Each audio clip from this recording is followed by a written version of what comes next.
Hey everybody, welcome to Monday. Yes, makeup is heavier than usual. It's doing some boss fight stuff. Boss fight shooting continues. If you want the up to the minute, like what's going on with boss fight, the behind the scenes stuff, all that cool shiz, help support this channel, become a monthly patron, patreon.com/LeannaK. I'm going to do my first sort of Last of Us play in progress video. I started playing it Friday. Some of you may have seen it on Twitch. And I want to not talk about the hysterically bad dialogue, the piss poor directing, some people say like the acting is even bad, but it's not the acting. We know that Troy Baker and Ashley Johnson know how to play those characters. It's that they are poorly directed.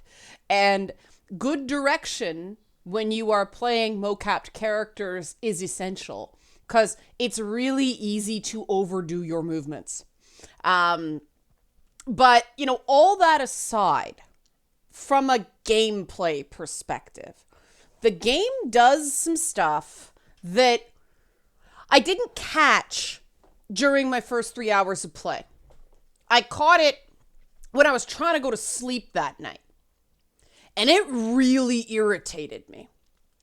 And it irritated me because I should have caught it. And I didn't. I was so wrapped up in what is going on. Oh, hi, Delilah. I avoided as many spoilers as I possibly could. So the big OMG at the end of the prologue was fresh for me. And I felt nothing. And I think part of the reason that I felt nothing is that on some level, I was already aware I was kind of being manipulated. Now, first of all, if you know, someone doesn't play a lot of combat games, they're going to have real trouble in the early going of The Last of Us 2 unless they dumb down the difficulty. Because instead of giving the player a meaningful tutorial, they went artsy-fartsy and did combat basics in this sort of snowball fight type thing that didn't really teach you much. And then they give you a Molotov cocktail and they tell you how to use a Molotov cocktail, but there's really no opportunity to learn how to use a Molotov cocktail. Because, you know, heaven forbid, actually properly designed tutorials get in the way of the false brilliance of this, like, fake masterpiece. And that, you know, then there's the fact that the combat, like the melee combat, is loose as anything. It wants you to do like it feels like Uncharted melee combat on steroids. And that's not a compliment because the melee combat in Uncharted, it's never found its balance. It like careens from one mistake to another and you just sort of get used to it because the exploration and the rest of the game is fun. But with these characters are swinging, like the motion capture is so overdone that the characters are jumping like hurdlers, you know, and yet they can barely jump across a tiny little brook. Like the amount of movement going on based and then the movement speed, like the amount of ground covered, it's way out of sync to the point that it's hilarious. You know how that old thing that everybody kind of jumps a bunch when you're going from one place to the next in WoW because it's a little faster and it's more fun? Well, I was doing it. I was having them like skip through the forest because the jump, it's just all overdone. They're like, look at what reactive motion, look at the animation, look at this awesome cycle of movements. And it's just way overdone. They all look like drunk white dudes dancing at a wedding, right? Like, and these have nothing to do with whether I like the story. This has nothing to do with whether I like the characters. These are all actually gameplay fundamental issues. And those aren't going to get better Also, a zombie fell through the floor in one part. That got captured on Twitch. Your Dina, your little sidekick in one part, was standing in a door. That got captured on Twitch. And I saw an inexcusably bad texture pop. Yeah, a texture pop on a newspaper box very, very early in the game. Like, you get through all that stupid playing guitar thing, which why did we need that? And then you get to that part and it's like, oh, you walk away, it's gone. You come away, it's back. You walk away, it's gone. With all the money they had, those are little things that are, okay, a zombie falling through the floor, that's not a small thing.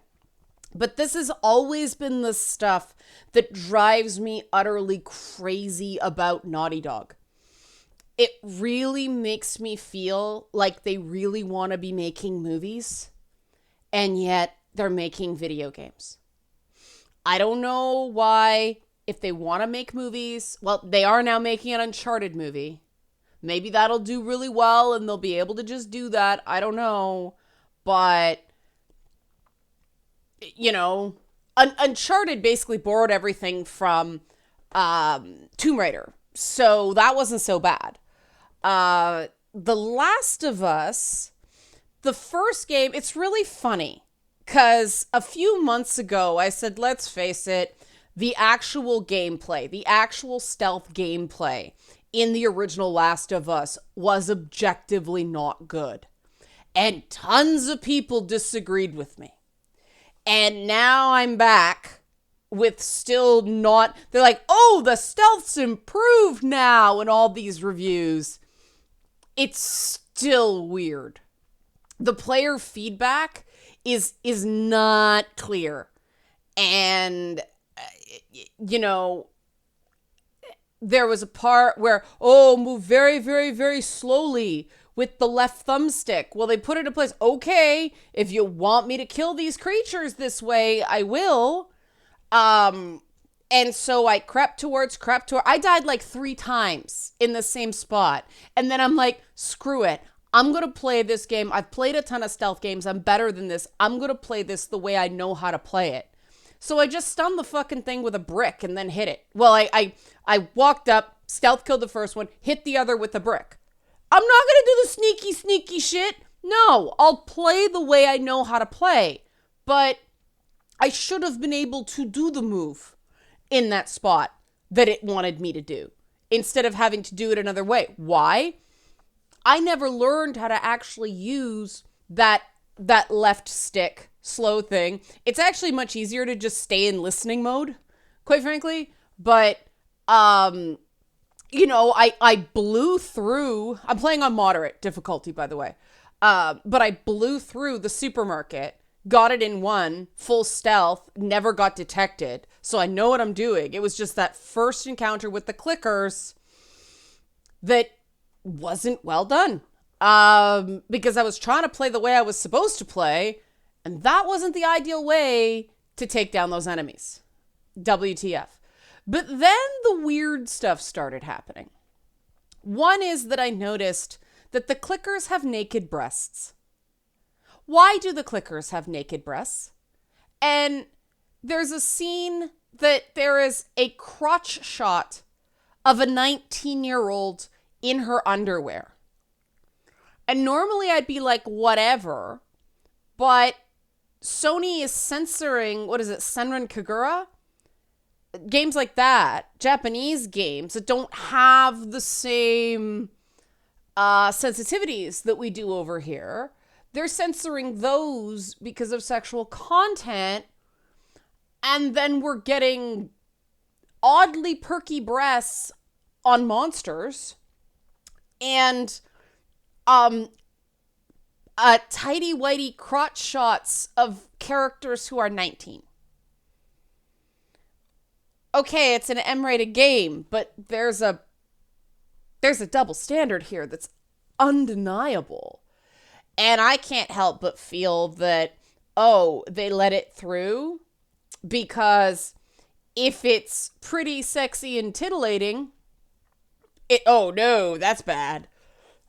But if it's not, if we're juxtaposing the female body with horrifying situations, that's allegedly okay. Hate to break it to you, that isn't okay. That's misogynistic, but this is the way this stuff tends to work. But let's move on to the big gameplay issue. Within about 2 hours, and this was totally calculated because of what happens next, but after about 2 hours, I found myself wanting to get as far away from Ellie as I possibly could with her weirdly abusive new girlfriend and the weirdly abusive girlfriend's cuck ex. No, seriously, like, it's a big thing of, wow, you hooked up with her a week after you broke up with me? I'm okay with it, really. Like, I'm okay. I don't care. And then she's this chick who just broke up with this guy a week ago before moving on to Ellie, starts talking about how she met his parents and they're great, they're really close, but our relationship had just stalled. You narcissistic, you know, when you're at the point in a relationship where you're actually meeting the guy's parents and hanging out with the guy's parents and you have a relationship with the guy's parents, one, you don't just say, oh, the relationship stalled, I'm done, because that's a marker of commitment, hate to break it to you. But other, you don't openly move on after only a week in a relationship. Now, Ellie, I don't know, maybe 19-year-olds don't know better. I'm trying to think. I'm pretty sure by 19 I did. Maybe at 15 or 16 I didn't, but by 19, I knew that was bad form. You know, so that's just annoying and awful. The dialogue is terrible and I don't care about anything they do. And then we get over to Abby's gameplay, who's the second playable character in this game. Well, there's, I guess, a bunch of playable characters, but, you play from Abby's point of view, which I don't know why they didn't reveal this so that I was prepared for, all right, there's going to be multiple playable characters in this game. Like, that seems like a marketing point. Like, oh, you get to play as different characters with different strengths and things like that.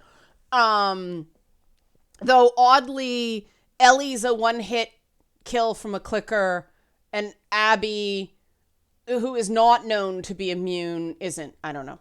But Abby's got a stronger melee attack. She can, like, stomp heads, all this stuff. Ellie stabs with a switchblade instead. All right. But you do way more as Abby. You get to punch stuff. You get to run around. You get to shoot things way more than you do with Ellie. Ellie, it's like this forced helplessness that's the experience of playing Ellie for the first 2 hours of the game.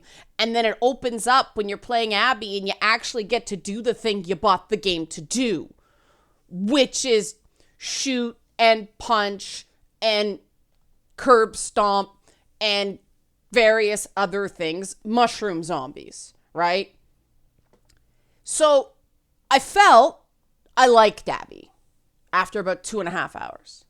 And then they challenge you liking Abby. But later that night, I realized, no, I never liked Abby. I didn't know Abby. They didn't give me anything to know about Abby. There was nothing to stick to in terms of forming a bond with that character. The only things I liked about her was, one, she had a really cool herringbone braid that there's no way she did herself, because with arms like that, she can't reach behind her own head. But also, I actually got to play the video game as a video game when I was playing as Abby. That's what I liked, not her. I can't like her. I don't know her. I know nothing about her. I know nothing about her struggle, though if it is what I think it is so ridiculously predictable and telegraphed, I don't know why they're attempting to keep it a secret. Just saying. It is ham-handed. Like everything else in the first 3 hours of the game. But that forced helplessness that coerces me into liking a character, that tricks me into feeling an attachment for this particular character when it's really that, oh, it just felt good to swing a fucking digital crowbar after hours and hours and hours of walking simulator, and oh, use the analog sticks to find the guitar chord. Like, it was interminable. And then all of a sudden you got to do stuff and you got that sort of adrenaline rush. It's like, yeah, finally. But it wasn't real. It was that kind of like friendship you get when you go to a new school and only one person will talk to you. And you don't know them that well, but you get this kind of odd closeness really fast because having friends in school is kind of survival and that's the only option you got. And it pissed me off because it's the exact opposite of what the concept of player freedom, or at least player agency, dictates, right? And there are good ways of taking away player agency. Any game with difficulty takes away player agency to an extent because it's, skill. It's not going to be easy. But there's a difference between this is challenging but doable and just locking things off in really frustrating ways. And The Last of Us 2, at least in the prologue, locks things off all over the place in really frustrating ways in order to force you to like this new character, which there were at least 5 other ways I can think of to get you to like this new character, or at least give a damn what happens to her. But oh no, it had to be the big secret, had to be the big reveal. And, instead of introducing us to these new characters, we get this whole whack of, the Washington Liberation Front, dudes with man buns and Latinos who cheesy swear in Spanish in certain times, it's a really interesting picture of what Bay Area people think types of people they never talk to are like. Like, that's how it comes across. And if that's not so, oh my God, the writing's worse than advertised. But I really think there's something to this sort of forced helplessness that makes people bond with characters they otherwise wouldn't give a crap about. Because otherwise I don't understand these glowing reviews. Just based on the flaws in the prologue alone, the game does not deserve a 10 out of 10. It just starts way too rough. Now, it might get significantly better. God knows Nier Automata did. But when you're reviewing a game, you have to be fair so consumers can trust your word on something, instead of ignoring a game's faults as a game, technically, because it made you feel something. If you are so starved to feel something, even if it's bad, seriously, seek help. Because there's a lot of ways to get those emotional moments without wading through hip-high schmaltz like that game gives out in the prologue. So I'm going to stop there. People asked me to make this video after I put a bunch of stuff up on Twitter this week. So hope you like it. Help support this channel. Become a monthly patron. Patreon.com/LeannaK. Last of Us 2 gameplay continues. Twitch, Tuesday, 6 p.m. Thanks for watching.